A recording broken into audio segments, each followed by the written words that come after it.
Salve rapaziadinha, como vocês estão? Eu espero que todos estejam muito bem. E estamos começando mais um vídeo aqui no canal Nerd Orbit. E como sempre eu já vou logo adiantando que a única regra aqui é rabiscar muito. Então já capricha o dedo nesse like e se ainda não é um inscrito já se inscreve e ativa o sininho para não perder os próximos vídeos.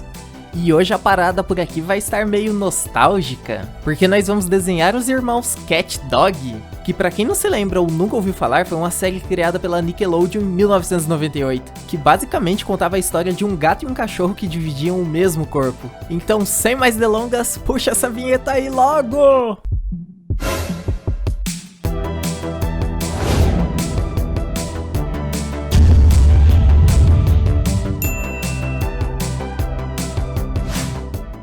E a imagem de referência que eu escolhi pra gente aprender a desenhar esses dois irmãos muito engraçados foi o que me pareceu ser a capa da primeira temporada da série. E mesmo se tratando de um desenho animado cartoon, a gente pode fazer círculos para criar as cabeças e dividir esses círculos ao meio, porque dessa forma fica mais fácil pra gente saber mais ou menos para onde eles estão olhando. E também a gente pode marcar uma linha ali mais ou menos na horizontal para saber na onde vai ficar o nariz deles, porque isso vai acabar servindo de ponto de referência pra gente desenhar o rosto todo deles, já que dessa forma fica mais fácil pra gente localizar onde vai ficar os olhos e a boca. E o corpo deles aparentemente não tem muito segredo para desenhar, porque afinal parece até que colocaram um gato no corpo daquele cachorro que se parece com uma salsichinha. E cara, isso foi uma ideia simplesmente genial, porque imagina só, em que universo um gato e um cachorro dividindo o mesmo espaço daria certo? E olha só isso, aqui eles dividem o mesmo corpo. Caramba, essa ideia ficou linda, cara. Que lindo! E é por isso que eu acho que esse desenho não podia ter tido só 4 temporadas.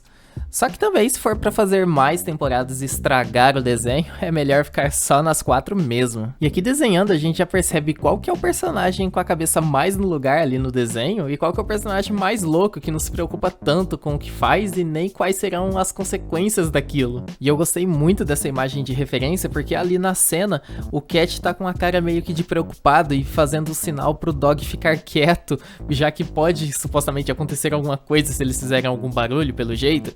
E já o Dog aparentemente não tão preocupado assim, que no desenho animado não era nenhuma novidade, já que lá a única preocupação do Dog era correr atrás dos caminhões de lixo, enquanto o Cat estava em busca da fama e muita grana. E eu não me lembro muito bem como que o desenho animado acabou, já que a TV aberta nunca foi muito fã de passar as coisas na ordem certa, e não tinha como a gente saber qual episódio que era, qual temporada também, mas o desenho era muito engraçado. E essa mãozinha cartoon aqui, um macete que eu tenho pra fazer é desenhar um quadrado para definir a palma. Depois os dedos eu sempre costumo ir numa medida bem conhecida aí que se chama olhômetro. Às vezes ele falha um pouquinho na precisão, mas você pode apagar e tentar de novo.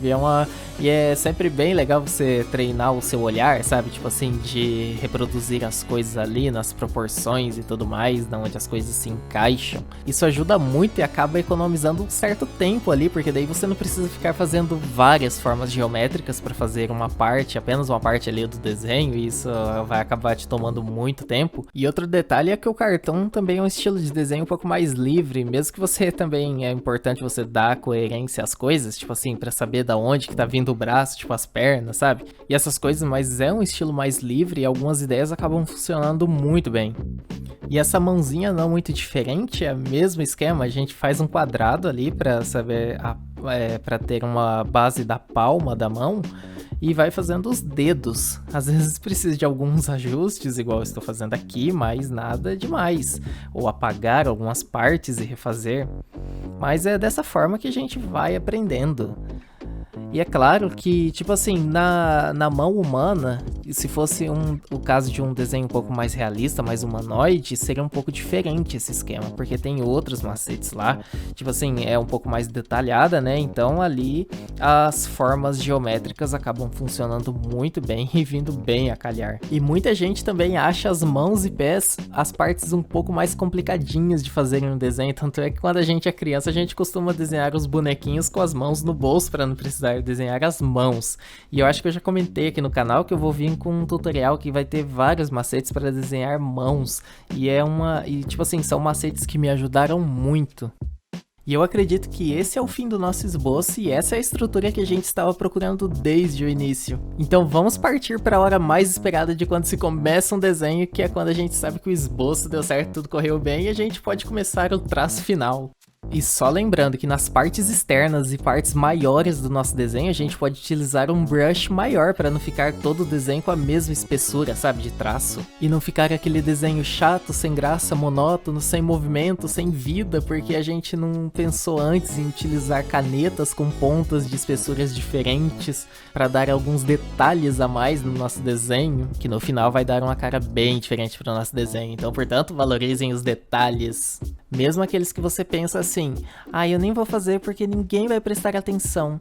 Mas, se você tirar depois vai dar diferença sim. Então simplesmente faça. E é isso aí.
E vamos fazer alguns risquinhos aqui por dentro do desenho, porque, afinal, lembrem-se, detalhes.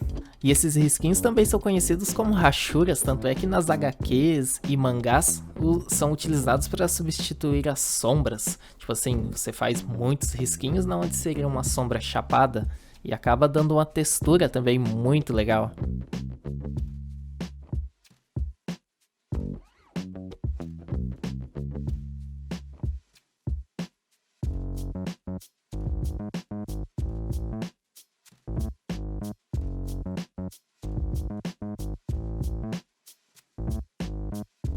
E um outro detalhezinho é que a gente vai aumentar um pouco a espessura do traço do nosso desenho em alguns pontos externos. Eu acho que isso vai dar um tchan e vai ficar bem bacaninha.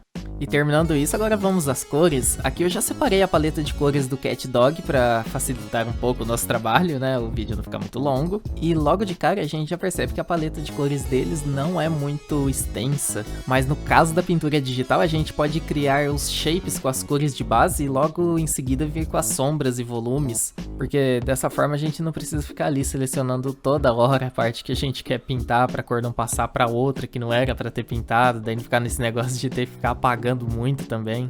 E na parte da sombra desse desenho, a gente vai fazer uma sombra ali, pensando o seguinte, como se tivesse uma luz vindo de cima, mas parcialmente da esquerda, da nossa esquerda no caso. E isso vai funcionar bem, porque é a mesma sombra que tem na imagem que eu peguei de referência. Mas é sempre bom a gente observar bem na referência, tipo assim, esses pontos, para ao mesmo tempo que você tá reproduzindo um desenho ali que já existe, mas você tá aprendendo alguma coisa com aquilo, sabe? Tipo, absorvendo alguma informação que vai ficar na sua cabeça, que vai servir mais pra frente pra você. Já que a gente aprendeu como que funciona a estrutura deles e quais são as características mais marcantes de cada um. E o mais legal de você desenhar um personagem tantas vezes até você aprender exatamente como que ele funciona é que você não vai precisar mais tanto de referências visuais ali de um desenho original pra você ficar olhando toda hora, sabe?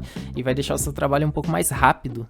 Por isso que a gente sempre pega um personagem ali que a gente quer desenhar e desmembra ele. Tipo assim, a gente procura entender quais formas geométricas a gente pode utilizar para desenhar aquele personagem. Porque dessa forma, acaba deixando tudo mais fácil caso a gente queira depois criar outras poses daquele personagem sem precisar ali de um desenho original para reproduzir, sabe? E aqui só para finalizar essa parte do desenho, a gente vai criar uma sombra. Não precisa ser uma sombra detalhada, sabe? Com degradê e tudo mais, porque é um desenho desenho cartoon, então a sombra que mais faz sentido é essa, que é de uma cor só e totalmente sem detalhes, sem degradê, sem muita coisa, sabe? Apenas um círculo esticadinho. E com brush macio na camada das sombras deles, a gente faz um pouco mais de volumes, com cores um pouco mais escuras e em outros pontos um pouco mais claras.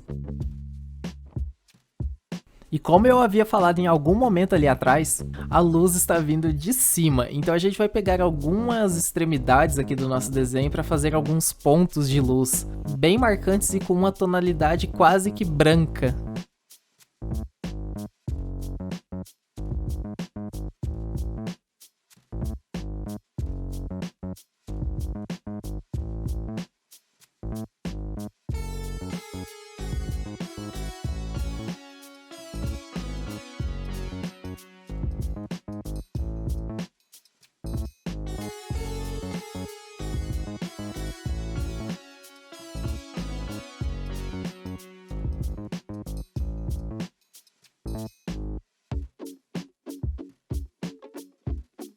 E eu acredito que nós finalizamos o nosso desenho nostálgico. E aí, vamos ver como que ele ficou?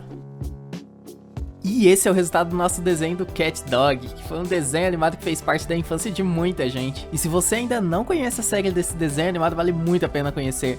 Ele tem poucas temporadas, então você vai terminar rapidinho e ainda vai rir muito. E rapaziadinha, pra quem ainda não assistiu os vídeos anteriores, já aproveita pra assistir. E eu espero que vocês tenham gostado desse vídeo, não esquece de descer o dedo nesse like, e quem ainda não é inscrito já aproveita e se inscreve também. E não se esqueça de ativar o sininho. Então, meus queridos amigos, eu vou ficando por aqui, muito obrigado pelo acesso, até a próxima, valeu e fui!